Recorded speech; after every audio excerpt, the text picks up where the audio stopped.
So basically, this is continuing on from other video. Yeah, so basically I used to look really nice and be Burberry Body, and now I'm fat lump. So, but I think I was supposed to have a completely different life to the one I'm having, and it's really depressing me. So I feel a bit disheartened. My family basically, because I smelt bad, they left me in the room and they didn't want to help me. And when I left college and I was going to phone my tutors up, trying to ask them for help, my sister Jo phoned me up and she said on the phone line to me, she said, no one's going to phone you up and help you. So I didn't phone my tutors up. And it seems like my whole life has been messed up like that by other people. By my family, not by nice people, but by my family. So whenever I tried to help myself, it would always go wrong because my family would intervene. It's just depressing because I try very hard and my family, they mess things up for me, so it's very depressing.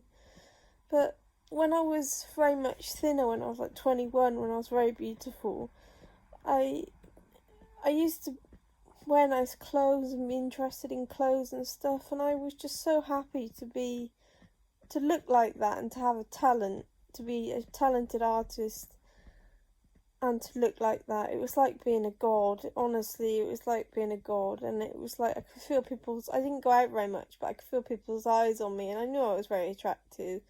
But now I'm basically 5 stone overweight and I'm in a fat suit, and I feel like can't ever be myself because I'm this fat, and I'm very feminine really, and I can't be that while I'm like this because I'm very, very fat. I'm not showing the bottom half of me because it's fat, so I don't want to think about it.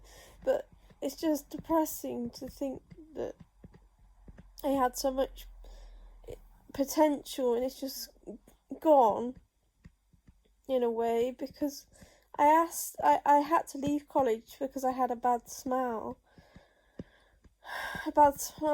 excuse me, and my family just left me. They didn't want to help me, they just left me to die, and I had to cater my whole life around avoiding my brother, my schizophrenic brother, and now I'm a schizophrenic.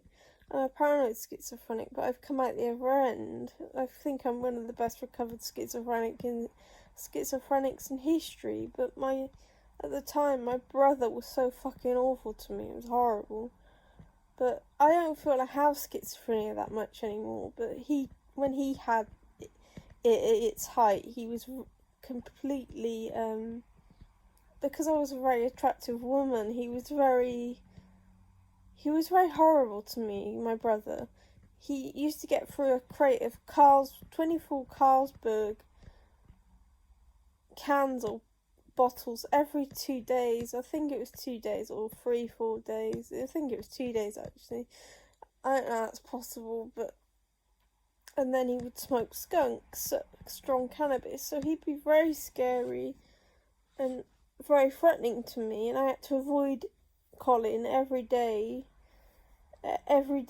when I was developed, because he would have hurt me sexually, and he did try and do something to me. He tried to rape me, and my family didn't help me. So he came into my room with an erect penis, and he took my covers off me, and he wanted, you know what he wanted. So I asked my family repeatedly to help, and they have done nothing really they did nothing at the time to help me. My sister Jo let me stay at her house, but for a long time, but she didn't. None of them really helped me enough, so it's very depressing. I feel let down by my biological family, and I've started to realise they're all not very nice people, because they're very negative. They are nice people, but they're very negative. They're very extremely negative about everything, and I don't know why they're so negative. Even when they do things you think they enjoy, they're negative. It's just bizarre. they're just very hard done by. I just don't understand it, how you can be hard done by when you live a life, you know, that's kind of like beautiful and brilliant, and they just act hard done by. It's bizarre.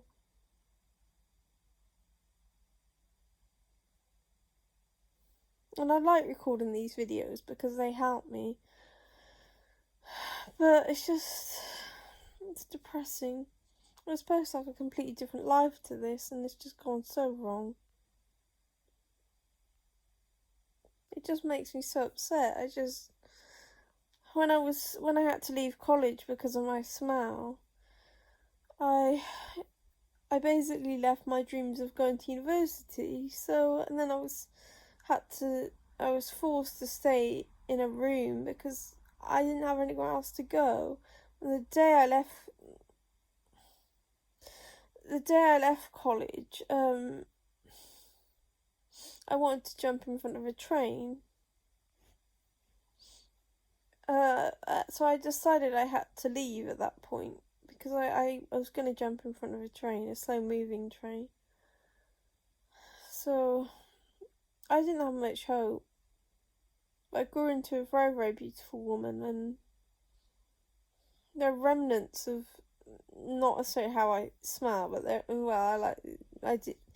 I kind of like do smell funny, but there are remnants of how I think went to Glastonbury in 2005 and 2007, and I was spotted there, I think, and they couldn't find me, and because I stayed in the tent all the time, and I was walking in front of Kate Moss and Peter Doherty, and sounds a bit stupid, but I knew there was something like about me, like Burberry Body thing, but I didn't realise it until fairly recently. But I'm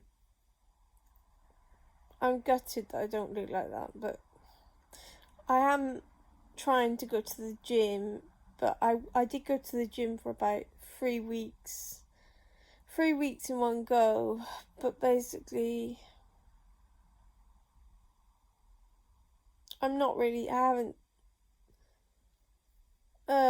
haven't been going so anymore recently, so it's a little bit depressing, and I'm trying to watch what I eat, but it seems like whenever I lose weight it goes back on magically. So I weighed myself this morning, it was below 13 and it was near 12.5 stone, and I weighed myself again in the morning or afternoon, and it was 13.5 stone again. So it's just bizarre, but I really wish I was how I used to be, because it's so depressing to look like this. I'm 5 stone overweight. And it's just so depressing because I'm used to be very, very beautiful. So I'm gonna go now, and this was my second part to my video, so bye bye.